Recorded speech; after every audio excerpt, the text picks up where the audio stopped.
Hey guys, so today I'm going to talk about how our ear works in general, right?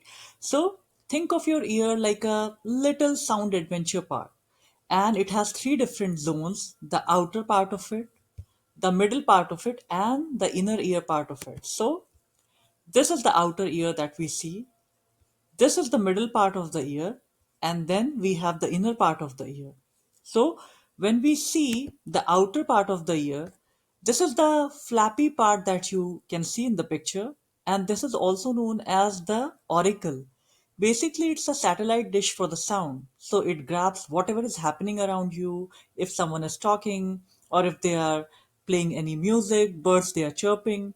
So then you have the sound slides down the ear canal. This is the ear canal, the tube like thing that we see. It's more like the little water slide straight to your eardrum. Then you have the eardrum over here, which is more like a tiny drum skin. So when sound hits it, it vibrates. And that's first step in turning noise into something your brain can get. Now we'll talk about the second part, which is the middle ear. Now in middle ear, behind the eardrum, you will see three tiny bones, which are known as the ossicles. Malleus is one of them, which is over here. Then you have the incus, and then you have the stipes, which is like this. Now these bones, they are like the mini speaker system. They take the vibration from your eardrum and then they pump them up so your inner ear can hear them loud and clear.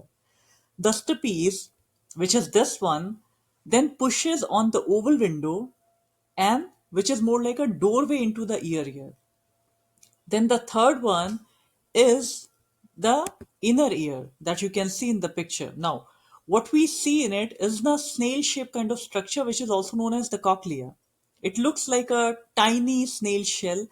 That's where the magic happens. So, vibrations they turn into the signals your brain can understand. When the stipes pushes the oval window, it makes waves in the fluid present inside the cochlea. Inside the cochlea, you have the basilar membrane. Think of it like a piano keyboard. So the bass is more like the high notes, and the tip or apex of it is more like the low notes. So on this piano, you will see a lot of hair cells.